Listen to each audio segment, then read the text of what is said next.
اعوذ باللہ من الشیطان الرجیم بسم اللہ الرحمن الرحیم ان اللہ وملائکتہ یصلون علی النبی یا ایہا الذین آمنوا صلوا علیہ وسلموا تسلیما اللہم صلی علی سیدنا و نبینا و شفیعنا و مولانا محمد وعلی آل محمد وبارک وسلم۔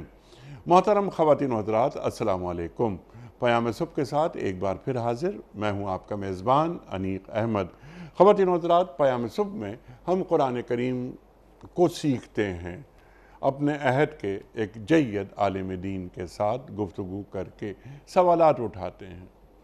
قرآن کریم کی یہ آیات ہم سے کیا مخاطبت کر رہی ہیں، ہمیں کیا پیغام دے رہی ہیں، اللہ تعالیٰ کس کس طرح ہمیں ہدایت دیتا ہے تاکہ ہم دنیا میں باوقار انداز میں زندگی گزاریں۔ خواتین و حضرات، یہ قرآن کریم ایک مکمل کتاب ہے۔ الیوم اکملت لکم دینکم واتممت علیکم نعمتی۔ دین مکمل ہوا سرکار دو عالم صلی اللہ علیہ وآلہ وسلم پر۔ اللہ کے رسول صلی اللہ علیہ وآلہ وسلم نے امت پر بلکہ انسانیت پر بے شمار احسانات آپ کے، اس میں سے ایک احسان کا نام قرآن کریم ہے۔ یہ کتاب اللہ کے رسول صلی اللہ علیہ وسلم نے انسانیت کو دی، کیونکہ اللہ کے رسول صلی اللہ علیہ وآلہ وسلم تمام انسانیت کے لیے رسول بنا کر بھیجے گئے۔ خواتین و حضرات، ایک خواہش ہوتی ہے کہ سیکھیں اپنے علماء سے کہ یہ قرآن کریم، کیونکہ عربی ہم میں سے اکثر کی مادری زبان نہیں ہے، ہم نہیں جانتے، تو تراجم پڑھنے کا وقت نہیں ہے ہمارے پاس، من حیث المجموع تفاسیر کم لوگ پڑھتے ہیں، تو ہمارے علماء جب تشریف لاتے ہیں وہ قرآن کریم کی ان آیات کی تفاسیر بیان کر دیتے ہیں۔ آج سورہ نحل کی آیات 112، 113، 114 پہ بات کروائیں گے اپنے عہد کے ایک جید مفتی صاحب سے کہ اللہ تعالیٰ کیا بیان فرما رہا ہے، کس بستی کی مثال دے رہا ہے کہ وہ امن و اطمینان کے ساتھ زندگی بسر کر رہی تھی، خوب رزق انہیں مل رہا تھا، تو انہوں نے کفران نعمت شروع کر دیا۔ کس بستی کی بات ہو رہی ہے؟ کیا مکے کی بات ہو رہی ہے؟ 7 سال شدید قحط آیا تھا، پھر اللہ تعالیٰ نے ان پر نعمتیں دوبارہ بھجوائیں، 7 سال تک وہ قحط کا شکار رہے۔ اللہ تعالیٰ نے یہ کفران نعمت کی سزا انہیں یہ دی کہ بھوک اور خوف، یہ مصیبتیں ان پر تھوپ دی۔ اطعمہم من جوع وآمنہم من خوف۔ پھر انہی کے اندر سے ایک رسول آئے صلی اللہ علیہ وآلہ وسلم، اس قوم نے ان کو جھٹلا دیا، اللہ تعالیٰ کا عذاب ان پر نازل ہوا کیونکہ یہ ظالم ہو گئے تھے۔ اللہ اکبر۔ تو پس اے لوگو، یہاں مسلمانوں کی بات نہیں ہو رہی، اہل ایمان کی بات نہیں ہو رہی، بنی نوع انسانی کی بات ہو رہی ہے کہ اے لوگو، اللہ نے جو کچھ حلال اور پاک دیا ہے تم اسے کھاؤ، اللہ کے احسان کا شکر ادا کرو اگر تم واقعی اسی کی بندگی کرنے والے ہو۔ خواتین و حضرات، یہ بڑی اہم، ہر آیت اہم، قرآن کریم کی ان آیتوں کے حوالے سے سیکھیں گے محترم مفتی ارشاد احمد اعجاز صاحب سے۔ مفتی ارشاد احمد اعجاز صاحب ہمارے ملک کا ایک بڑا نام، بڑا مقبول اور محبوب نام۔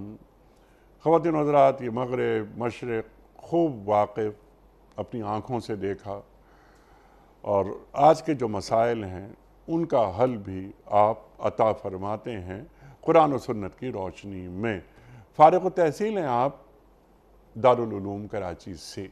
مفتی ارشاد احمد اعجاز صاحب کو خوش آمدید کہتے ہوئے پروگرام کا آغاز اللہ تعالیٰ کے بابرکت نام سے، سورہ نحل آیات 112، 113 اور 114۔ اعوذ باللہ من الشیطان الرجیم، بسم اللہ الرحمن الرحیم۔ وَضَرَبَ اللَّهُ مَثَلًا قَرْيَةً كَانَتْ آمِنَةً مُطْمَئِنَّةً يأتيها رزقها رغدا من كل مكان فكفرت بأنعم الله فأذاقها الله لباس الجوع والخوف بما كانوا يصنعون وَلَقَدْ جَاءَهُمْ رَسُولٌ مِّنْهُمْ فَكَذَّبُوهُ فَأَخَذَهُمُ الْعَذَابُ وَهُمْ ظَالِمُونَ فَكُلُوا مِمَّا رَزَقَكُمُ اللَّهُ حَلَالًا طَيِّبًا وَاشْكُرُوا نِعْمَةَ اللَّهِ إِن كُنتُمْ إِيَّاهُ تَعْبُدُونَ صدق اللہ العظیم۔ اللہ ایک بستی کی مثال دیتا ہے، وہ امن و اطمینان کی زندگی بسر کر رہی تھی اور ہر طرف سے اس کو بفراغت رزق پہنچ رہا تھا کہ اس نے اللہ کی نعمتوں کا کفران شروع کر دیا۔ تب اللہ نے اس کے باشندوں کو ان کے کرتوتوں کا یہ مزہ چکھایا کہ بھوک اور خوف کی مصیبتیں ان پر چھا گئیں۔ ان کے پاس ان کی اپنی قوم میں سے ایک رسول آیا، مگر انہوں نے اس کو جھٹلا دیا۔ آخرکار عذاب نے ان کو آ لیا جبکہ وہ ظالم ہو چکے تھے۔ پس اے لوگو، اللہ نے جو کچھ حلال اور پاک رزق تم کو بخشا ہے اسے کھاؤ اور اللہ کے احسانات کا شکر ادا کرو اگر تم واقعی اسی کی بندگی کرنے والے ہو۔ خواتین و حضرات، بہت سارے موضوعات ہیں، کوشش کریں گے کہ ان کا احاطہ کر سکیں۔ اس سے پہلے کہ ہم رکھیں کہ پہلا سوال مفتی صاحب کی خدمت میں کل کے پوچھے گئے سوال کا درست جواب اور آج کا سوال آپ کی خدمت میں۔ کل کا سوال ہمارا یہ تھا کہ حضرت نوح علیہ السلام نے اپنی کشتی کتنے سال میں مکمل کی تھی؟ درست جواب 2 سال میں۔ آج کا سوال نوٹ فرما لیجئے۔ قرآن کریم میں کتنے انبیاء کے اسم گرامی آئے ہیں؟ 25 کے، 26 کے یا 36 کے؟ جو درست جواب آپ سمجھتے ہوں روانہ فرمائیے۔ ہمارے فون نمبرز ہیں 009221345270009۔ ہمارا دوسرا فون نمبر ہے 0092213400980۔ ہمارا ای میل ایڈریس ps@dunyatv.tv۔ ہمارا واٹس ایپ کا نمبر ہے 009232182509194۔ حضرت قبلہ ارشاد فرمائیے، کس بستی کی مثال اللہ دے رہا ہے؟ پہلا سوال۔ بسم اللہ الرحمن الرحیم، نحمدہ و نصلی علی رسولہ الکریم، اما بعد۔ انیق صاحب مفسرین نے لکھا ہے کہ اس بستی سے کئی بستیاں مراد ہو سکتی ہیں، کچھ پہلے بھی۔ البتہ زیادہ تر مفسرین کا خیال ہے کہ اس سے مراد مکہ مکرمہ ہے، کہ اللہ تعالیٰ نے مکہ مکرمہ کے حالات اچھے رکھے ہوئے تھے۔ ہم سب جانتے ہیں کہ یہ تجارت کا مرکز تھا، ہر طرف تجارت ہوتی تھی، قافلے یہاں سے شام جایا کرتے تھے۔ تو اللہ تعالیٰ فرماتے ہیں کہ ایک تو یہ کہ تجارتی مرکز تھا، دوسرا یہ کہ کعبۃ اللہ ادھر تھا، تو لوگ دنیا بھر سے آیا کرتے تھے یہاں پر۔ اور زمانہ قبل الاسلام میں بھی بہرحال یہ مرکز تو تھا، آتے تھے لوگ۔ تو اللہ تعالیٰ فرماتے ہیں کہ ہر طرح سے رزق کی فراوانی تھی، کوئی خوف بھی نہیں تھا۔ خوف اور بھوک یہ دو ایسی چیزیں ہیں کہ جو میں یہ عرض کروں گا کہ بسا اوقات لوگوں کو سمجھنا مشکل ہوتا ہے کہ خوف اور بھوک کیا چیز ہوتی ہے، لیکن بعض دفعہ ایسے حالات نظر آتے ہیں کہ انسان کو اندازہ ہوتا ہے کہ خوف کیا چیز ہے اور بھوک کیا چیز ہے۔ یعنی کہ انسان آج صبح کا کھا رہا ہے تو اس کو شام کا نہیں پتہ، شام کا کھا رہا ہے تو اگلی صبح کا نہیں پتہ۔ فقر میں مجموعی طور پہ معاشرہ ایک فقر کا شکار ہو، مجموعی طور پہ معاشرہ خوف کا شکار ہو۔ تو اللہ تعالیٰ فرماتے ہیں کہ یہ بستی ایسی تھی کہ یہاں پر اللہ کا رزق آ رہا تھا، ہر طرف سے رزق آتا تھا، کوئی خوف بھی نہیں تھا، ہر طرف سے محفوظ تھے۔ پھر اللہ تعالیٰ نے ان پر جو نعمتیں نازل فرمائی تھیں ان کا انہوں نے کفران نعمت کیا. ان کفران نعمت میں سے جو سب سے بڑی نعمت جس کا انہوں نے کفران کیا، جس کی ناشکری کی اور جس کی ناقدری کی، وہ نبی کریم صلی اللہ علیہ وسلم کا انبیاء بنا کر ان میں بھیجا جانا. یعنی انہی میں سے یعنی اللہ سبحانہ و تعالیٰ نے یہ نعمت کے طور پہ قرآن کریم میں دوسری جگہ ذکر فرمایا ہے کہ اللہ تعالیٰ کا تم پر احسان ہے، لقد من اللہ علی المؤمنین، اللہ کا احسان ہے کہ تم میں سے ایک نبی کو مبعوث فرمایا. تو اتنی بڑی نعمت پر ان کو خوش ہونا چاہیے تھا، نبی صلی اللہ علیہ وسلم کے ساتھ شریک ان کا دست و بازو بننا چاہیے تھا. اس کے مقابلے میں وہ اپنی مشقیں کس کر اور اپنے تیاریاں کر کے نبی کے مقابلے میں کھڑے ہو گئے اور ہر طرح کی تکلیف پہنچانے کی کوشش کی. پوری جو ہمارے سامنے تاریخ ہے، اس وجہ سے اللہ تعالیٰ فرماتے ہیں، مفسرین کا خیال ہے کہ جو اس میں علامات بیان کی گئی ہیں کہ آتیہا رزقہا رغدا من کل مکان، کہ اس کے پاس ہر چیز آتی تھی، فکفرت بانعم اللہ، اللہ کی نعمتوں کا اس نے کفران کیا، ناشکری کی، فاذاقہا اللہ لباس الجوع والخوف بما کانوا یصنعون. تو اس کے بعد اللہ تعالیٰ نے ان کے اوپر لباس الجوع، یہ بڑی عجیب تعبیر ہے، بھوک کا لباس اڑا دیا اور خوف کا، جس کی طرف آپ نے انٹروڈکشن میں اشارہ بھی کیا کہ ان کے اوپر قحط آیا، اور قحط آنے کے نتیجے میں یہ بہت سخت حالات کے اندر مبتلا ہوئے، حتیٰ کہ مردار بھی کھاتے رہے. اور پھر جب مسلمانوں کو اللہ نے غلبہ دیا تو پھر ان کو یہ خطرہ محسوس ہونے لگا کہ مسلمان ہم پر حملہ کریں گے، تو ایک عجیب خوف کا شکار رہنے لگے. اور ساتھ ساتھ اللہ تعالیٰ نے ان پر یہ ایک آزمائش اتاری کہ ان کے پاس اللہ کے نبی صلی اللہ علیہ وسلم کی دعا سے چیزیں ان کی بہتر ہوئیں، ورنہ ان کے پر فاقہ بھی آیا اور ان کے اوپر حتیٰ کہ مردار بھی کھانے لگے. تو اللہ سبحانہ و تعالیٰ اصل میں اس میں انسان کی ناشکری کی طرف اشارہ فرما رہے ہیں کہ اللہ تعالیٰ کی نعمتیں نظر آ رہی ہیں، ہر چیز ہمیں مل رہی ہے. اور اس کا ذکر اگر آپ کے صاحب مسترب بھی چلے جاتے ہیں، بنی اسرائیل کے اندر اللہ سبحانہ و تعالیٰ فرماتے ہیں کہ جب ہم نے ان کے اوپر من و سلوہ نازل کیا تو انہوں نے انبیاء کے پاس جا کر کہا کہ یہ کیا چیز ہے بھائی، وہ ہمیں آپ پیاز لہسن وغیرہ وہ سب بھی تو نہیں، قصہ یا فوم یا عدس یا بصل یا. تو یہ طبیعت انسان کی جو ناشکری ہے، اللہ تعالیٰ نے انسان کے بارے میں فرمایا کہ انسان جو ہے وہ ناشکرہ بھی ہے. یہ ناشکرپن یہاں بھی نظر آیا ان کا. اللہ نے اتنی نعمتیں دیں، تم میں ایک نبی کو مبعوث فرمایا، تو تمہیں اس پر تو شکر گزار ہونا چاہیے تھا، بجائے شکر گزار ہونے کے تم نے نعمتیں ٹھکرائیں تو پھر اللہ کی طرف سے عذاب آیا تم پر. اور پھر آگے جب ارشاد فرمایا کہ ان کے پاس نبی آئے تھے، جھٹلا دیا تو پھر ان کو اللہ سبحانہ و تعالیٰ کی طرف سے سب سے بڑی نعمت نبی کا آنا، اس کو جھٹلا دیا. چھوٹی نعمتیں، یہ تو بفراغت وہ کھا پی رہے تھے، بہت ہی اطمینان و سکون سے رہ رہے تھے.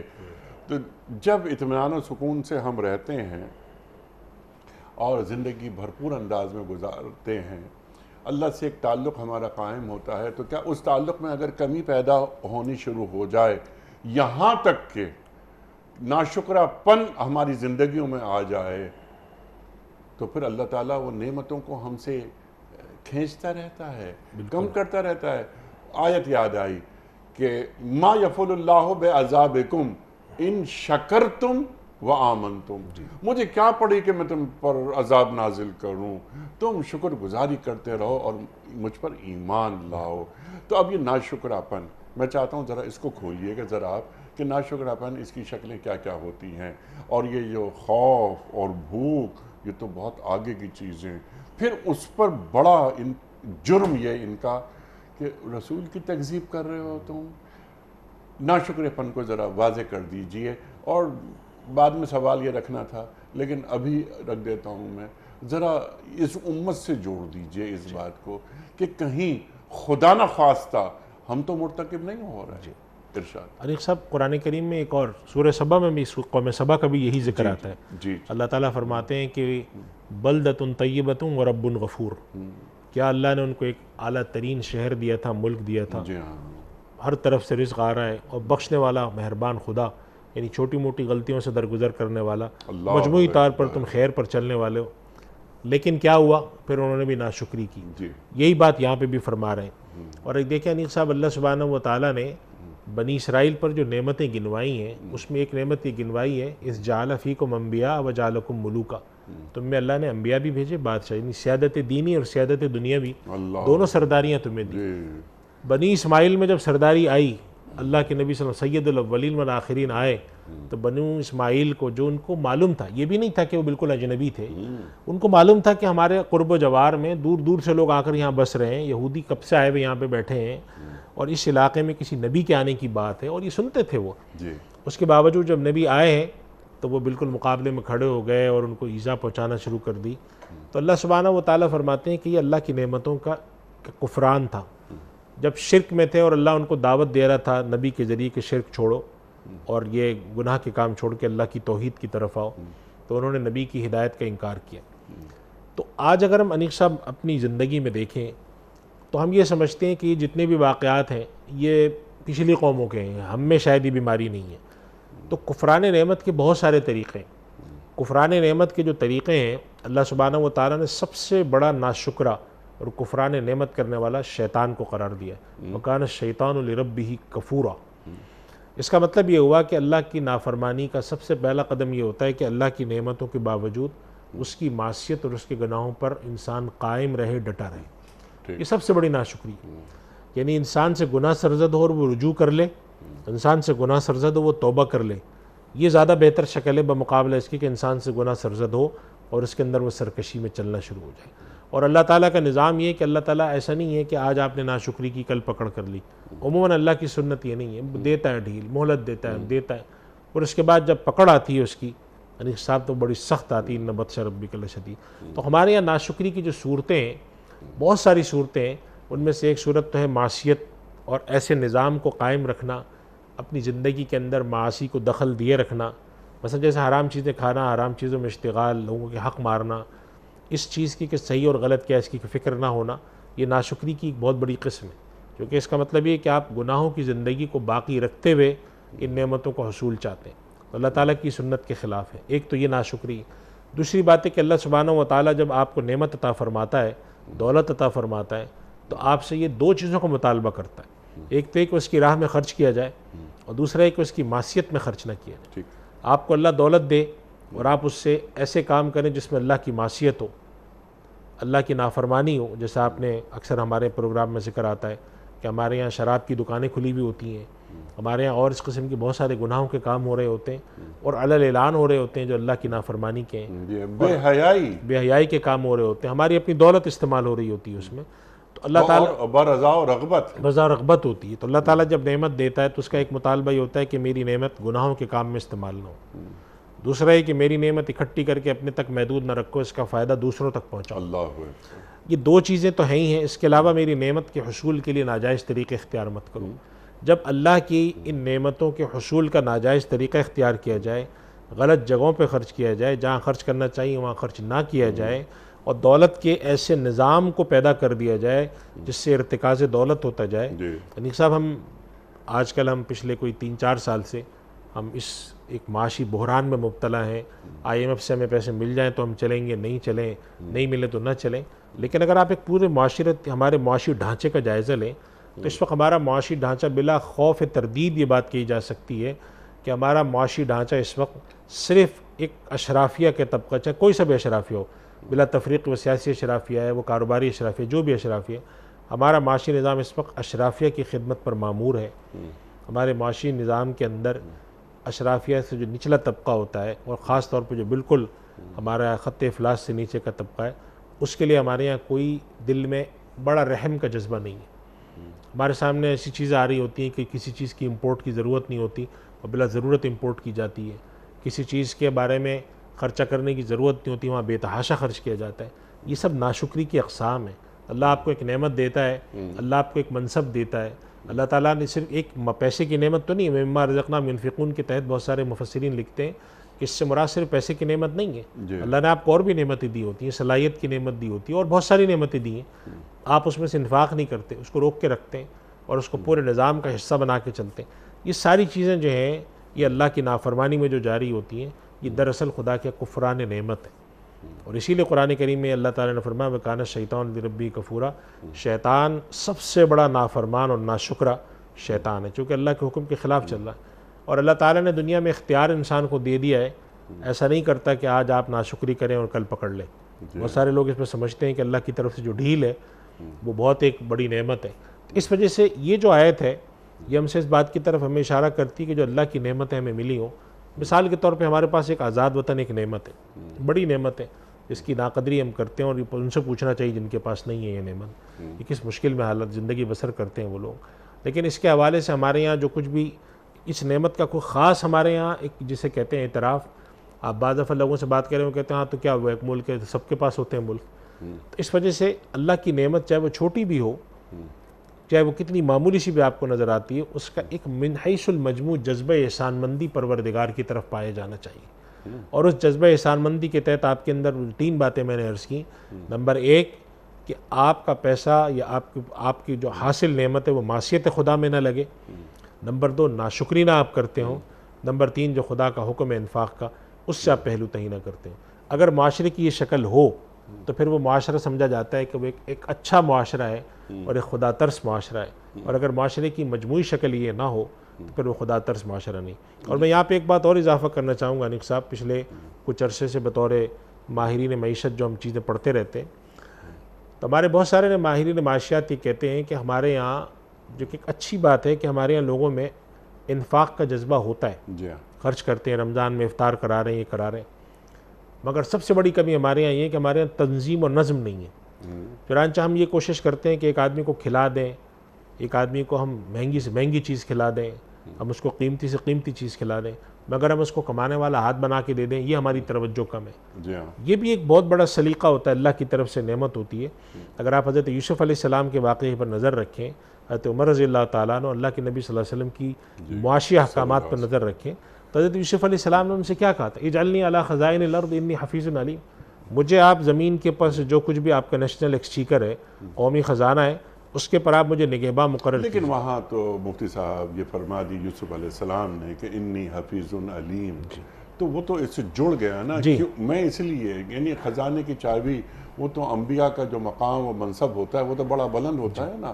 یعنی وزیر خزانہ بننے سے تو بہت بہتر ہے کہ آدمی جس منصب پہ اللہ نے فائز کیا ہے. لیکن اس لیے مانگ رہا ہوں میں یہ خزانے کی چابی کہ انی حفیظ علیم، کہ میں خزانے کی حفاظت کر سکتا ہوں. اور خزانے کی حفاظت کیسے کی جاتی ہے اسے بھی جانتا ہوں، علیم بھی ہوں. یعنی اصلاً مفسرین نے جو لکھا ہے کہ حضرت یوسف علیہ السلام نے یہ جو چیز ذمہ داری سنبھالی تھی، یہ ذمہ داری ایک منصب کے حصول کے لیے نہیں، خدمت خلق کے لیے. اصل میں بات جو عرض کر رہا ہوں وہ یہی میں عرض کر رہا ہوں کہ اللہ تعالیٰ نے اگر ہمیں نعمتیں دی ہیں اور ہم میں اگر کچھ لوگوں میں جذبہ ہے جو کہ اچھا جذبہ ہے کہ ہم انفاق فی سبیل اللہ کریں، تو اس جذبے کو اور منظم طریقے سے ہونا چاہیے. بہترین بات ہے یہ. اور صرف یہ کہ ریاست کی سطح پہ نہیں بلکہ امت کی سطح پہ. ابھی کچھ ریسرچ ہوئی تھی اس حوالے سے، وہ پڑھ رہا تھا کہ امت کی سطح پہ جو بلینز میں زکوٰۃ جمع ہوتی ہے، یعنی بلینز US ڈالر میں، تو آپ شاید زیادہ آپ نے پڑھا ہوگا اس تعلق سے کہ وہ سینکڑوں بلین میں ہے وہ اماؤنٹ. میں حیران ہو گیا ابھی جب آپ بات فرما رہے تھے تو میرے ذہن میں وہ فگرز آ رہی تھیں کہ اگر یہ امت کی سطح پر یہ زکوٰۃ غربا میں، مساکین میں، فقراء میں تقسیم کر دی جائے تو کیا نظم، ان کا ایک طریقہ کار وضع ہو کہ یہ آنے والے وقتوں میں ہاتھ پھیلانے کے بجائے، ان کا پھیلے ہوئے ہاتھ کے بجائے ان کا دینے والا ہاتھ بنے. زکوٰۃ لینے والے ہاتھ، زکوٰۃ دینے والے ہاتھ کب بنتے ہیں اور کب بنیں گے؟ یہ دین تو اوپر والا ہاتھ، ید سفلا کو تو نہیں مانتا نا دین. اسی وجہ سے ہمارے یہاں بعض حضرات نے یہ بات لکھی ہے کہ جیسے حدیث شریف میں آتا ہے کہ جو ایک نیک صالح بادشاہ آئے گا اس زمانے میں مال اتنا ہوگا کہ لوگ زکوٰۃ دینے کے لیے نکلیں گے تو کوئی لینے والا نہیں ہوگا. تو اس سے مراد بعض حضرات نے یہ لی ہے کہ وہ ایسا نہیں ہوگا کہ وہاں پر فقراء نہیں ہوں گے یا یہ کہ کم کمانے والے نہیں ہوں گے، لیکن یہ کہ وہاں پہ نظم، مالیاتی نظم بہت عمدہ ہوگا. ایسا نہیں ہوگا کہ وہاں مالیاتی نظم صرف طبقہ اشرافیہ کی خدمت کرنے والا ہو، وہ بالادست طبقات کی بھی خدمت کرتا ہوگا اور زیر دست طبقات کی بھی خدمت کرتا ہوگا.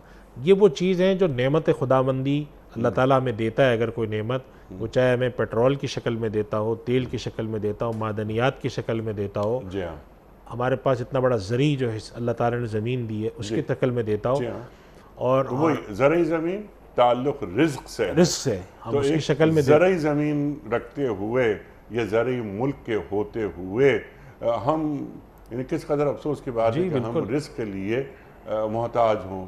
دیگر ممالک کے، دیگر ریاستوں کے، ان سے درآمد کی جائے اور اس پہ اسکینڈلز بنے. اللہ اکبر. اچھا، خوف کا اپوزٹ امن ہے. تو وہ تو کیا بات ہے امن کی، جو بستیاں ہیں جن بستیوں میں امن ہوتا ہے، سبحان اللہ سبحان اللہ۔ دنیا کے میں بہت سارے ممالک ہیں اور اس لوگ ہنستے بستے رہتے ہیں، ان کے پاس ایک نظم ہوتا ہے، ان کے پاس ایک ایڈمنسٹریشن ہوتی ہے۔ تو کیا جب اللہ تعالیٰ کفران نعمت دیکھتا ہے کسی ریاست میں اپنے احکام کی، اپنے آیات کا مذاق اڑاتے ہیں لوگ، یعنی اس کی آیات کا مذاق اڑ رہا ہے، تو پھر اس فضا میں اللہ تعالیٰ خوف کا عنصر لے آتا ہے، اور پھر وہ جو امن سے لوگ سوتے تھے، امن سے لوگ صبح گھر سے نکلتے تھے، تو اس میں اور اس زندگی میں زمین آسمان کا فرق ہو جاتا ہے۔ یہی شہر تھا۔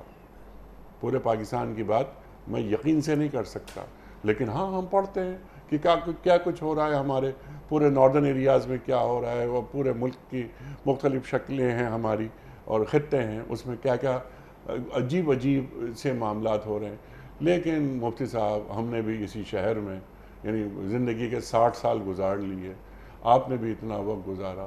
کیا شہر تھا یہ، کیا امن کی فضا تھی، سب مل کر رہتے تھے، اور اگر رات 12 1 بجے 2 بجے بھی گھر آ رہے ہیں تو کوئی ڈر خوف نہیں ہوتا تھا، ہمیں کبھی نہیں ہوا۔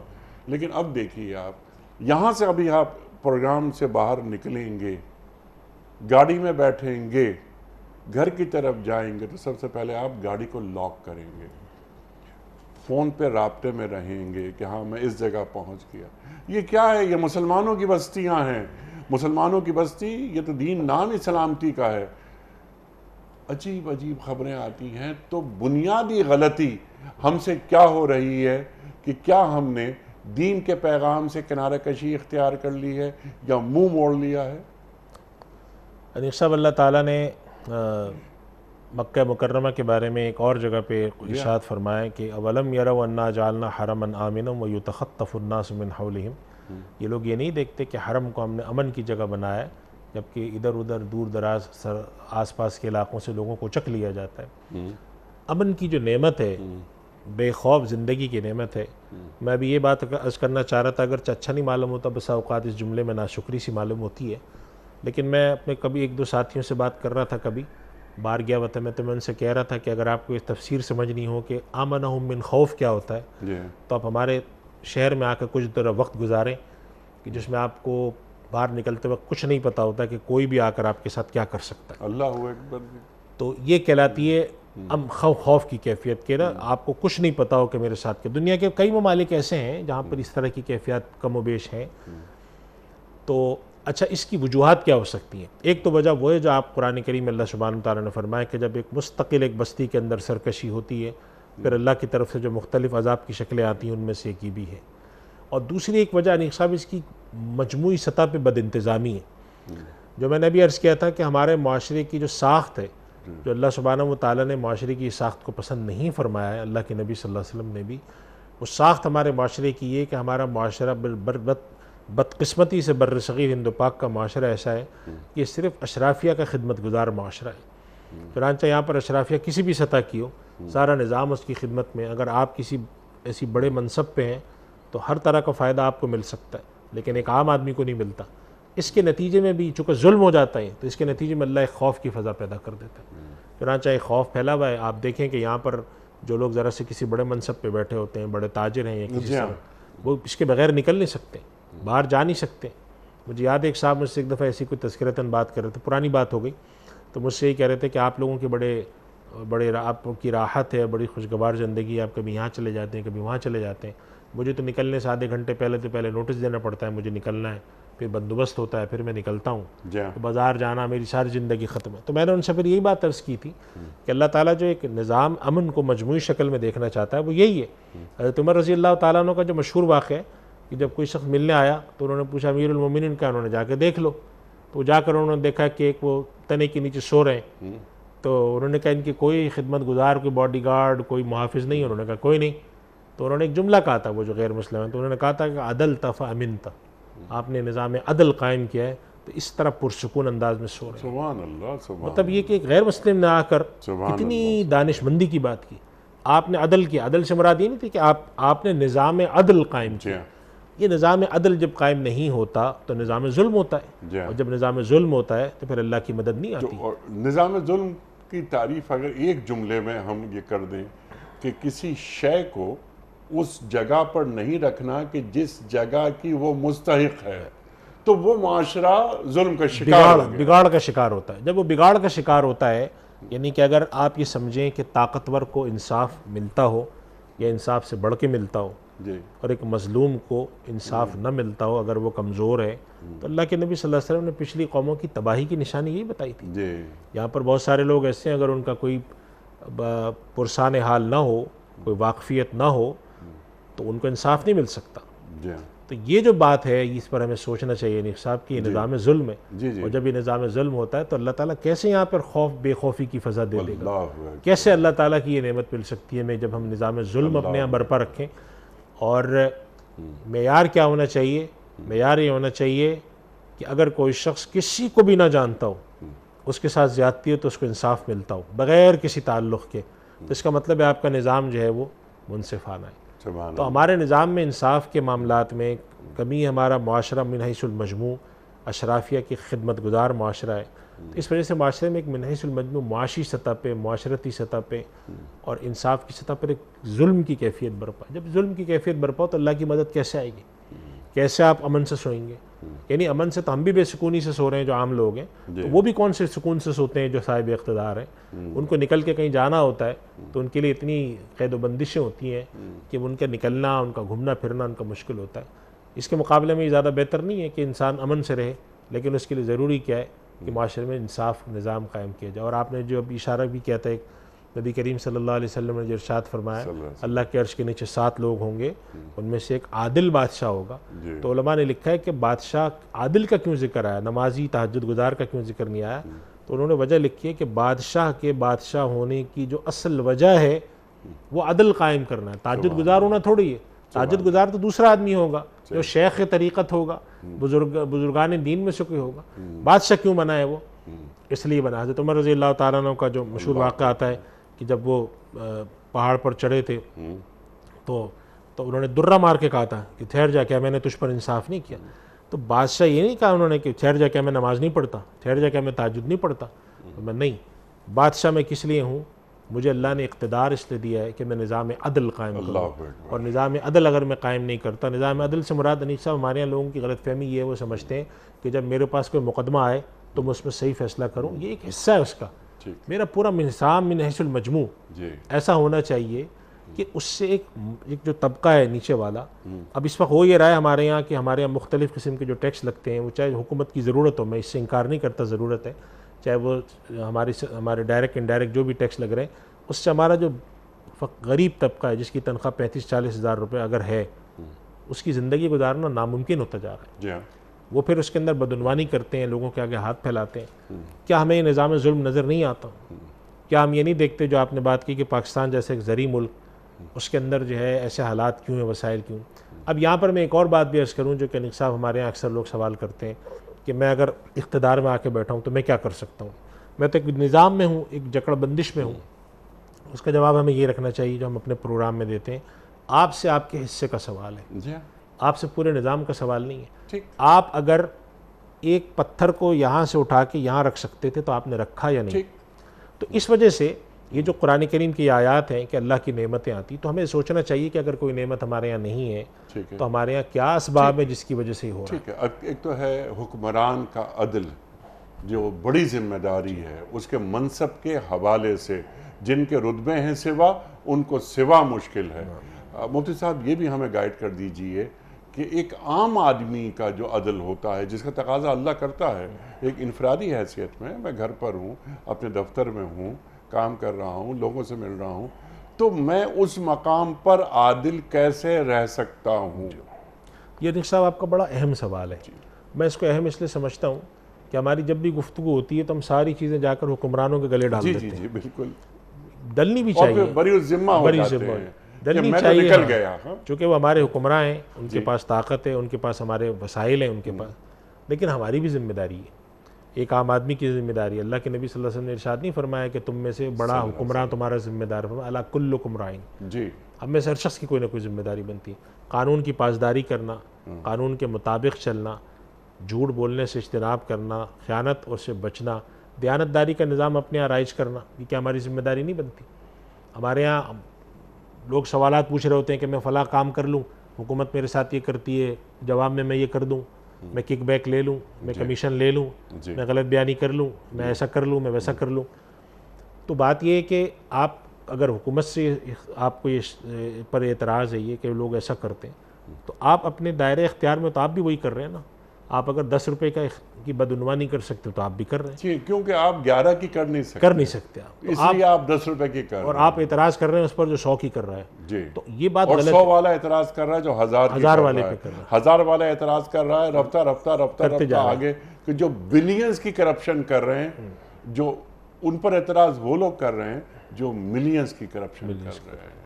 تو یہ بات جو ہے، اپنا رول یہ بات وہ ادا کرنا چاہیے. دیانت سب سے اہم چیز اللہ کے نبی صلی اللہ علیہ وسلم نے اس امت میں جو اٹھنے والی سب سے پہلی چیز بتائی ہے وہ دیانت ہے، دیانت داری. اور دیانت داری کا مطلب جو ہم سمجھتے ہیں کہ کسی نے ہمارے پاس پیسے رکھوائے ہم اس کو صحیح کے صحیح واپس کر دیں، اس کا ایک جز ہے.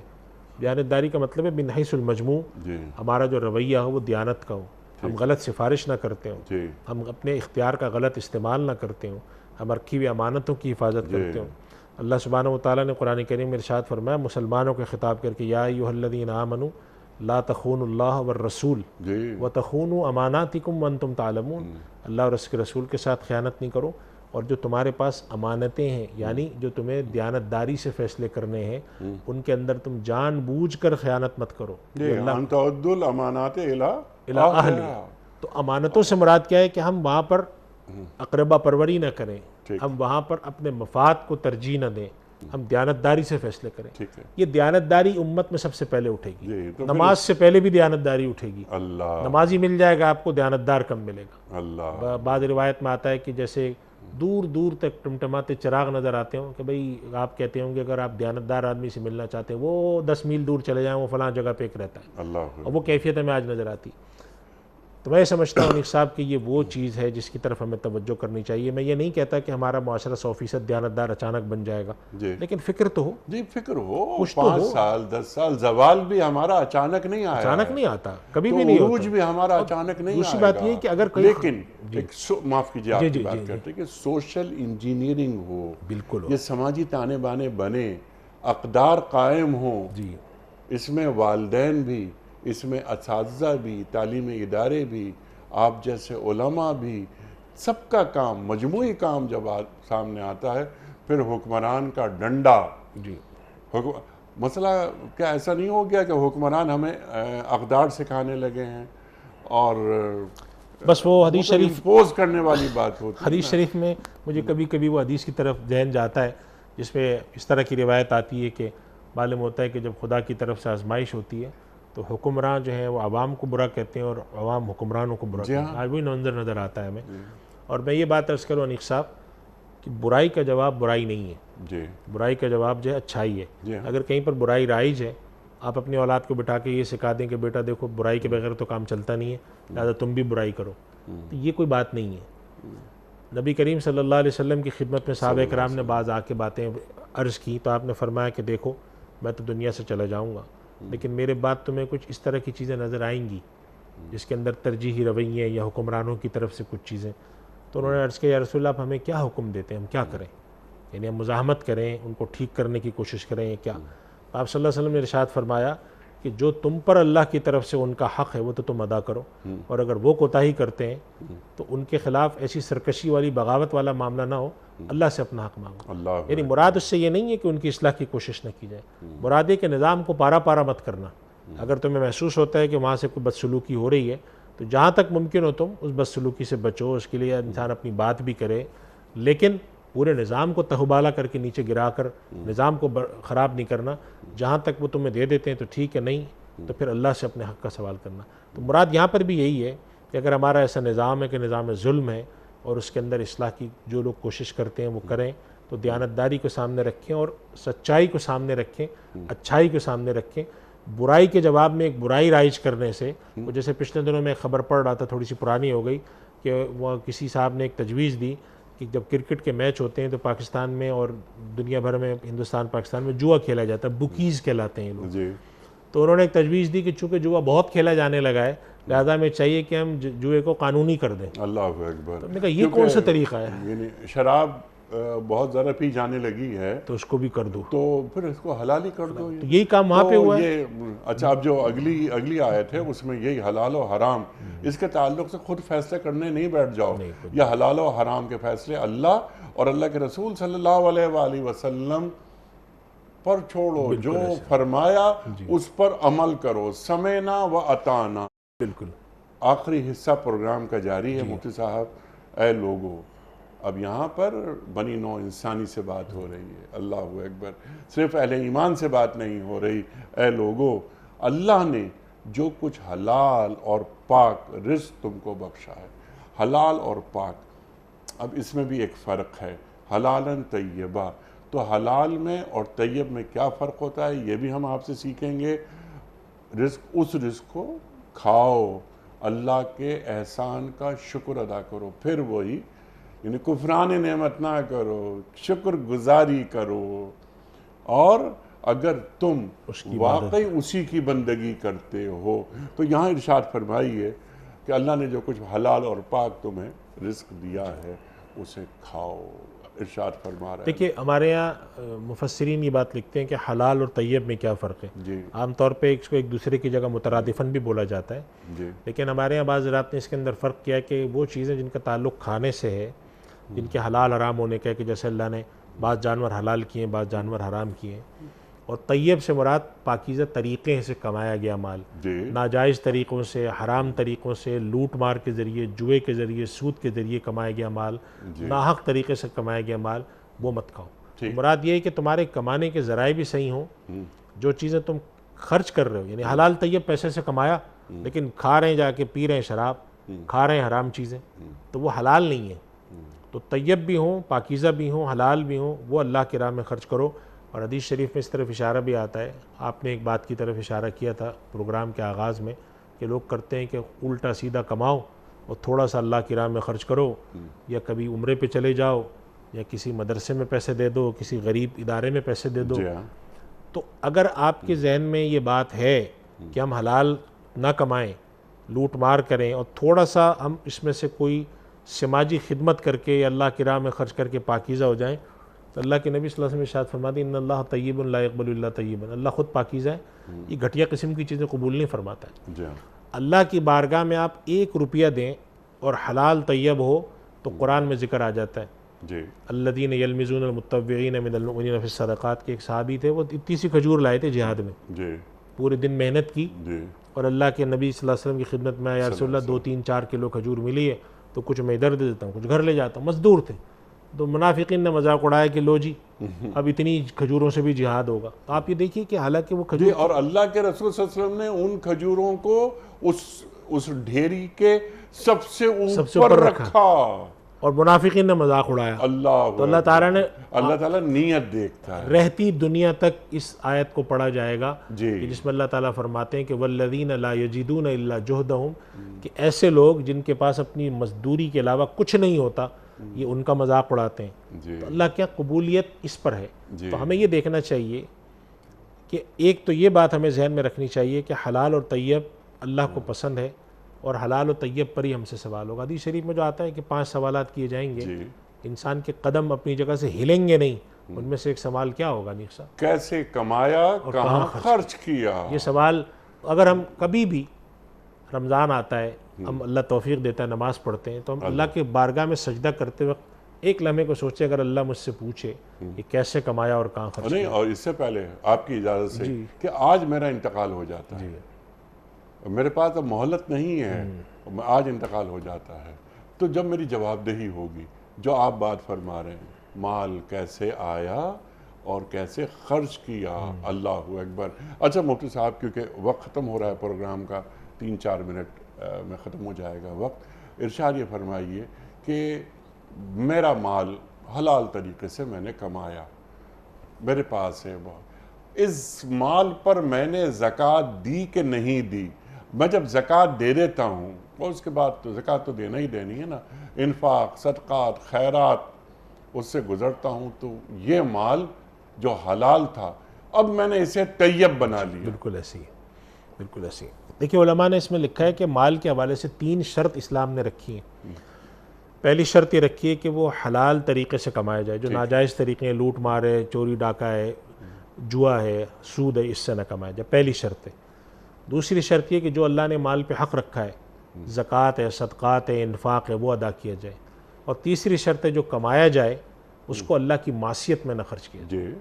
اگر آپ یہ تینوں کام شرطیں پوری کرتے ہیں تو آپ کا مال حلال اور طیب ہے، اور اگر آپ ان میں سے کسی شرط کو ضائع کر دیتے ہیں تو آپ کا مال یا تو حلال نہیں ہوتا اور آپ کا مال طیب نہیں ہوتا۔ مثال کے طور پہ نبی کریم صلی اللہ علیہ وسلم نے زکوٰۃ کو لوگوں کے مال کی صفائی کا سبب قرار دیا، اور اس سے مراد یہی ہے کہ اللہ نے آپ کو مال دیا، آپ سے کم 2.5% کا مطالبہ تو ہے، لیکن مما رزقناہم ینفقون آگے کی طرف بڑھ رہا ہے۔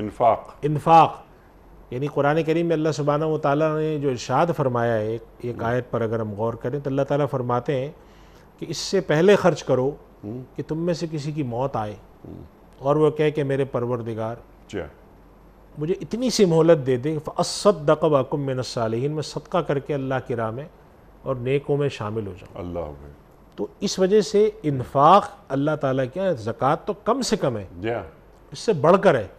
تو اگر آپ یہ حق ادا کرتے ہیں تو آپ کا مال پاکیزہ ہو جاتا ہے۔ یسألونک ماذا ینفقون قل العفو، تو ایک روایت میں آتا ہے کہ سب خرچ کر دو، جو ضرورت سے زائد ہو سب خرچ کرو۔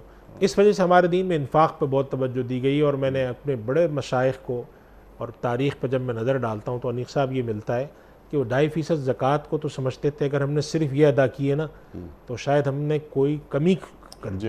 یہ تو زکوٰۃ تو سبھی ادا کرتے ہیں، احساس شرمندگی ہوتا ہے یہ ہم نے صرف زکوٰۃ ادا کی، یعنی ایسے کہ جیسے کوئی فرض پڑے اس کو احساس شرمندگی ہوتا ہے کہ نہ سنت پڑھی نہ نفل پڑھی۔ تو اس کے ساتھ بھی چیزیں جوڑنی چاہیے۔ اللہ کا بڑا کرم ہے کہ اللہ نے ہم پر 10%، 20% نہیں رکھا، لیکن مطالبہ اس کا یہی ہے، مطالبہ یہ ہے کہ اللہ کی راہ میں خدمت کرو، اللہ نے دیا۔ تم اگر صاحب نصاب ہو 2.5% تو تمہیں دینا ہی دینا ہے، لیکن اس سے آگے بڑھنا ہے۔ تو یہ 3 شرائط کے ساتھ بات کی کہ فرائض پڑھ لیے، وہ پڑھنے تھے، اس کے بعد سنتیں، نوافل، اور ایک آدمی جو رات کو اٹھ کر،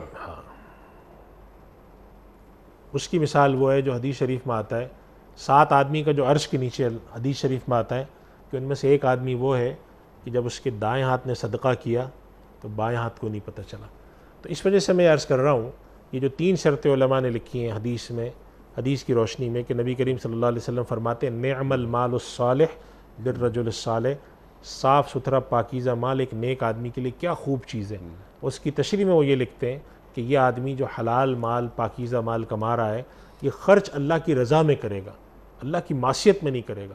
تو اگر آپ نے حلال نہیں کمایا یا حلال تو کمایا مگر حق ادا نہیں کیا، تو قرآن کریم میں اللہ تعالیٰ فرماتے ہیں کہ جو لوگ سونے اور چاندی کو گاڑ کے رکھتے ہیں تو قیامت کے دن اللہ ان کو داغے گا اس سے، فبشرہم بعذاب الیم یوم یحمى علیہ فی نار جہنم، ان کو داغا جائے گا کہ یہ تم نے اپنے لیے اکٹھا کیا تھا، اللہ کی راہ میں خرچ نہیں۔ اور تیسری بات یہ کہ اگر آپ نے حلال بھی کما لیا اور حق بھی ادا کر دیا تو اللہ کی معصیت میں مال خرچ نہ ہو، اللہ کی عبادت میں خرچ ہو۔ اور ایک آخری بات میں انیق صاحب اس پر عرض کروں گا کہ نبی کریم صلی اللہ علیہ وسلم نے بہت عیش و عشرت کی زندگی سے روکا ہے، اس سے انسان کا دل دنیا میں بہت اٹکتا ہے، ادھر بھی جائیداد ہے ادھر بھی جائیداد ہے، یہ بھی ہے وہ بھی ہے، تعیش ہے، تو انسان کا دل وہاں بھی اٹکا ہے یہاں بھی اٹکا ہے، اور انسان سے زیادہ دولت سے محبت دولت سے ہوتی ہے۔ تو پھر ہمارا دین کی ترغیب یہ، منع نہیں کیا، حرام نہیں کیا، ترغیب یہ کہ انسان تھوڑا ہلکا پھلکا ہو۔ تو کیا یہ بڑی بڑی نعمتیں، بڑے بڑے مکانات، کیا یہ صرف یہ نعمتیں اللہ کی طرف سے کفار کے لیے ہیں؟ یہ اہل ایمان کے لیے ہیں۔ غربت کا خاتمہ ہو، کیا اللہ اور اللہ کے رسول صلی اللہ علیہ وآلہ وسلم اپنے کسی امتی کو مفلس، نادار، فقیر دیکھنا چاہتے ہیں؟ بالکل نہیں دیکھنا چاہتے۔ اس وجہ سے یہ بات ہمیں اپنے ذہن میں بٹھانی چاہیے کہ اللہ کی راہ میں ہم جو خرچ کریں۔ اور ایک اور چیز جو میں پروگرام کے آخر میں ضرور عرض کروں گا کہ لوگوں کو کمانے والا ہاتھ بنا کر دیں. یہ پھیلا ہوا ہاتھ ہمارے یہاں بہت بڑھ گیا. ٹھیک ہے. اور اس سے طبیعت میں ایک عجیب بیزاری پیدا ہونے لگی ہے کہ یہ ہاتھ بہت بڑھتے جا رہے ہیں. یہ ہاتھ بڑھے ہوئے اللہ کے نبی نے کبھی بھی پسند نہیں فرمائے, اور ارشاد فرمائے کہ یہ ایسے پھیلا ہوا ہاتھ یہاں پہ قیامت کے دن داغ بن کر آئے گا. اللہ ایسے ہم کوشش کیا کریں اس ہاتھ کے بجائے یہ والا ہاتھ پیدا کریں. یہ ہاتھ بہت زیادہ بڑھتے جا رہے ہیں, اور یہ مزاج قوم کا اگر یہ بنتا جا رہا ہے. افسوس سے کہنا پڑتا ہے حرم شریف میں جو مدینہ منورہ مکہ مکرمہ سے جو بعض ویڈیو آ رہی ہیں اس پہ دیکھا کہ سارے پاکستانی وہاں پہنچے ہوئے ہیں. ایف آئی اے نے پچھلے سال چھاپا مار کے ایک گروہ کو پکڑا تھا, 7ویں 8ویں بار عمرے پہ جا رہا تھا, تو انہوں نے پکڑا کہ تم لوگ ہو تو اتنے غریب, یہ تم 7-8 بار جا کیسے رہے ہو؟ تو معلوم ہے وہ سارے کے سارے مانگنے والے تھے, ان کو اسپانسر کر کے لوگ یہاں سے لے جاتے تھے پارٹنرشپ پہ کہ تم وہاں سے کماؤ. اب آپ نے یہ بات اب آپ یہ دیکھیے کتنا افسوسناک. اسٹیٹ لیول پر یہ موضوع میٹنگز میں آیا. اب آپ سوچیں آپ لوگ کیسے سامنا کرتے ہوں گے اس کا؟ جی, تو شرمندگی ہوتی تھی. پاکستان کی بدنامی ہو رہی ہے, اور وہ یہ کہتے تھے چند میٹنگز میں کہ جو یہ بیگرز آ رہے ہیں ان کو روکیں. سب سے زیادہ بیگرز پاکستان سے آ رہے ہیں, سب سے زیادہ یہاں سے آ رہے ہیں. تو یہ جو یہ جملے سننے کو ملتے تھے, تو پھر انٹیریئر سے پھر ہم نے بہت سی باتیں کی, ان سے میٹنگز کی کہ جناب اس کو روکیں, اس کو روکیں, یہ ہمارے ملک کی بدنامی کر رہے ہیں. تو خیر دین کی جو بات آپ فرما رہے تھے وہ یہ کہ اگر خدا نہ خواستہ کوئی غریب ہے اور وہ زکوٰۃ لے رہا ہے, تو یہ زکوٰۃ لینے والا ہاتھ زکوٰۃ دینے والا ہاتھ کب بنے گا؟ یہ فکر ہونی چاہیے. یہ فکر ہونی چاہیے. اور وہ شخص, وہ کیا شخص ہے کہ جو صبح اٹھے اور اسے امت کی فکر نہ ہو؟ بالکل ایسی. اس وجہ سے ہمارے علماء نے ایک بات لکھی ہے کہ جو شخص نیک صالح عبادت گزار ہو اور کماتا نہ ہو اور کسی عذر شرعی کے بغیر, تو اس کو کمانے کا کہا جائے گا.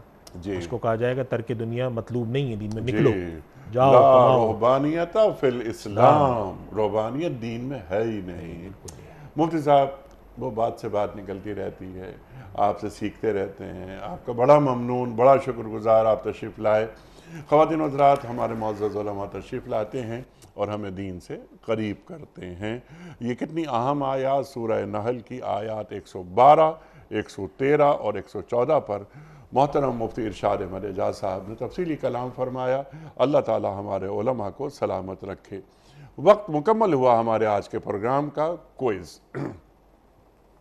کل کا سوال ہمارا یہ تھا کہ حضرت نوح علیہ السلام نے اپنی کشتی کتنے سال میں مکمل کی تھی؟ درست جواب 2 سال میں. آج کا سوال نوٹ فرما لیجئے. قرآن کریم میں کتنے انبیاء کے اسم گرامی آئے ہیں؟ 25 کے, 26 کے یا 36 کے؟ جو درست جواب آپ سمجھتے ہوں روانہ فرمائیے. ہمارے فون نمبرز ہیں 00922134527 ہمارا دوسرا فون نمبر ہے 0092213430090. ہمارا ای میل ایڈریس ps@dunyatv.tv. ہمارا واٹس ایپ کا نمبر ہے 00923218250194. حضرت ایک پرچی نکال کر اعلان فرما دیجئے. آج کے ونر ہیں رشید احمد چاچڑ صاحب ہیں, اور یہ مسلم کالونی ڈھرکی سے ہیں. رشید احمد چاچڑ صاحب ڈھرکی سے. آپ کی خدمت میں دنیا ٹی وی کی جانب سے دینی کتب پر مشتمل گفٹ ہیمپر آپ کے گھر بذریعہ کوریئر روانہ کیا جا رہا ہے. آپ کو بہت بہت مبارک ہو. پیام صبح کا اختتام ہوتا ہے روزانہ ایک قول پر, اور وہ قول ہوتا ہے صاحب نہج البلاغہ امیر المومنین حضرت علی مرتضیٰ کرم اللہ وجہہ کا. آپ فرماتے ہیں سبحان اللہ سبحان اللہ, کیا قول ہے کہ مخلص دوستوں کی تلاش ایسے کرو جیسے مریض شفا تلاش کرتا ہے. اللہ اکبر. مخلص دوستوں کی تلاش ایسے کرو جیسے مریض شفا کی تلاش کرتا ہے. سبحان اللہ. اپنے میزبان انیق احمد کو کل تک کے لیے اجازت دیجیے. خدا حافظ.